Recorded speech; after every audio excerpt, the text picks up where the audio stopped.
हम लोग आगे तो हम कार्बन जो हम बात कर रहे हैं कि 1/12 इंटू कार्बन C12 एटम।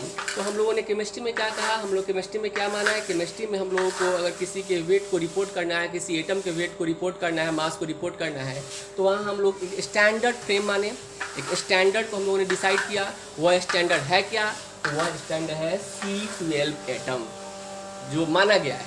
और उस C12 के एक एटम को 12 पार्ट में डिवाइड करके 1/12 पार्ट में को एक एटम है और उसका 12 पार्ट मैंने बनाया, और एक पार्ट को मैंने क्या मान लिया, स्टैंडर्ड मान लिया कि अब किसी का भी वेट मेजर करना है, मास मेजर करना है, तो इस एक पार्ट के अकॉर्डिंग ही मास हम लोग मेजर करेंगे।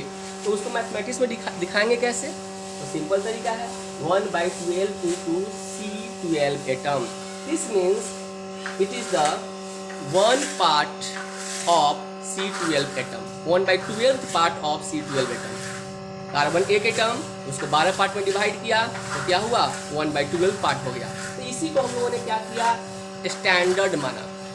ओके, जैसे सिंपल है, अगर हम लोग इस बात की मास ऑफ द सोडियम बात करते हैं, मास ऑफ सोडियम बात करते हैं Na, वह 23 है, 23 है। तो 23 है क्या, यह 23 क्या है, 1/12 इंटू C12 एटम। समझना है बातों को, मास ऑफ सोडियम 23 दिया हुआ है, तो इसका मतलब क्या है, इसका मतलब है कि 23 times heavier as the mass of 1/12 of C12 atom. C12 के एक एटम को हम लोग 12 पार्ट में डिवाइड किए तो एक 1/12 पार्ट हुआ, तो 1/12 पार्ट का कितना टाइम्स हेवियर होगा सोडियम, एक सोडियम एटम का मास, तो 23 टाइम्स हेवियर होता है। इस बात को ध्यान से सीखिए। यह है क्या, मैंने लिखा कि mass of sodium equal to 23 into 1/12 of या इंटू C12 एटम। कार्बन का एक एटम, उसका 1/12, मतलब हम लोग बात कर रहे हैं कि उसके 1/12 पार्ट का बात कर रहे हैं, उसके मास को बात कर रहे हैं, और सोडियम का 23 है। तो कार्बन के एक एटम के 1/12 पार्ट का 23 टाइम्स ज़्यादा क्या है, सोडियम का मास होता है। इस बात को समझिए अच्छे से। जैसे मैंने कहा कि नाइट्रोजन एटम का मास जो है वह 14 है, तो 14 क्या है, 14 है मतलब कार्बन एटम के 1/12 पार्ट का 14 टाइम्स ज़्यादा किसका मास है, नाइट्रोजन एटम का मास। कोई कह रहा है कि ऑक्सीजन का मास 16 है, व्हाट डज इट मीन, तो इसका मतलब है कार्बन एटम के 1/12 पार्ट का 16 टाइम्स ज़्यादा ऑक्सीजन एटम का मास। बात समझ में आ रहा है। जैसे फिर से बोल रहा हूँ मैं, जैसे आपसे कहा जाए अल्युमिनियम का मास, एक अल्युमिनियम का मास दिया हुआ है 27 दिया हुआ है। इसका मतलब क्या है, इसका मतलब बस इतना ही है, कार्बन के एक एटम का 1/12 पार्ट करेंगे तो उसका जो मास होगा उससे 27 टाइम्स हेवियर एक एटम 1 एटम ऑफ एल्युमिनियम का मास होगा। इतना आपको समझ में आ गया होगा कि हम लोग केमिस्ट्री में किसी को रिपोर्ट करते हैं तो कैसे रिपोर्ट करते हैं किसी एटम के मास को। अब बार बार यहाँ लिखना है कि 23 इंटू 1/12 इंटू C12 एटम। जैसे हम बार बार लिख रहे हैं कि लिखना सोडियम का मास क्या है, तो लिखना पड़ेगा 23 गुना 1/12 ऑफ C12 एटम। तो थोड़ा सा कॉम्प्लेक्स रहता है और साइंस नहीं चाहता है किसी भी सब्जेक्ट को कॉम्प्लेक्स करना, तो वह कह दिया कि ठीक है, बार बार इसको रिपीट जो कर रहे हैं 1/12 इंटू C12 एटम, चाहे किसी के मास को डिफाइन करना हो, किसी के मास को रिपोर्ट करना हो, तो बार बार यह लिखना है, थोड़ा सा क्या है और लग रहा है। तो उन्होंने इस 1/12 इंटू C12 एटम को एक यूनिट मान लिया। जैसे पहले क्या थे, एक सिलेंडर था, उस सिलेंडर को हम लोग 1 kg बोल दिए, एक यूनिट में कन्वर्ट कर लिए। सेम उसी तरह 1/12 इंटू C12 एटम को उन्होंने, एक ग्रुप ऑफ साइंटिस्ट ने क्या कहा, इसको मान लिया एक यूनिट, और वह यूनिट क्या, तो AMU। यह यूनिट क्या, तो AMU। बहुत इंपॉर्टेंट है और बहुत इंटरेस्टिंग भी है, थोड़ा सा अपने आप को इंटरेस्ट में रखे रहिए। मास ऑफ सोडियम जो पहले लिखा जाता था 23 इंटू 1/12 इंटू C12 एटम, अब ऐसा नहीं है। अब हम लोग बोल दिए कि यह यूनिट हो गया और मास ऑफ सोडियम बोलेंगे 23 AMU। What does it mean?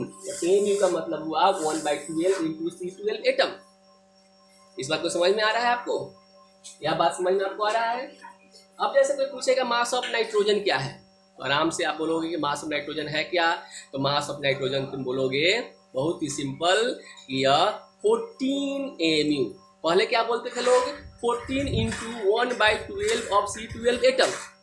लेकिन इस और जो आपको लगता था या थोड़ा सा कॉम्प्लेक्स लगता था या बार बार रिपीटेशन अच्छा नहीं लगता था, तो इससे बचने के लिए हमने कहा कि 1/12 into C12 atom, this is a unit, this is considered as a unit and name of that unit is the AMU।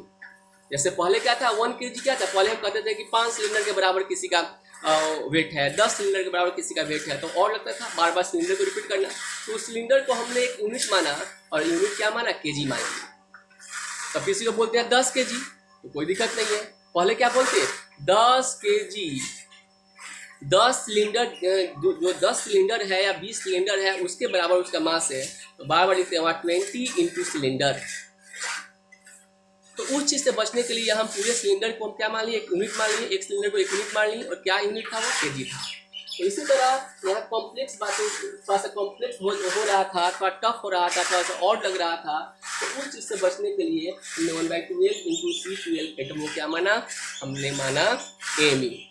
अब बात यहाँ थोड़ा सा और आगे थोड़ा सा कॉम्प्लेक्स हुआ, तो ठीक है आपने यूनिट तो माना, लेकिन हम लोग जो है भाई, जो डेली जो जनरल लोग हैं, जो केमिस्ट्री में बहुत अच्छी जानकार नहीं है, वह AMU के बारे में उनको बहुत आइडिया नहीं है।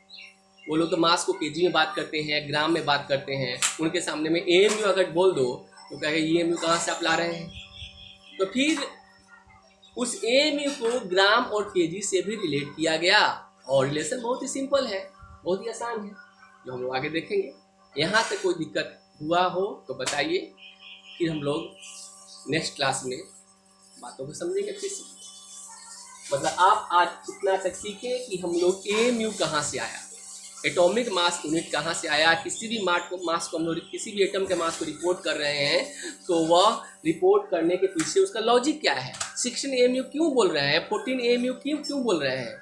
क्योंकि उसके पीछे आपका एक स्टैंडर्ड है, एक स्टैंडर्ड को आपको कंसिडर किया गया है, कार्बन एटम में कंसिडर किया गया है, उसको 1/12 पार्ट को एक स्टैंडर्ड माना गया है, और उसी को यूनिट माना गया है, और वह यूनिट है क्या? Atomic mass unit. यहाँ तक कोई दिक्कत नहीं है, वीडियो थोड़ा लंबा जा रहा है, और हम लोग फिर से धीरे धीरे हम लोग 1-1 घंटे का वीडियो बनाएंगे और बातों को समझेंगे। Okay, thank you.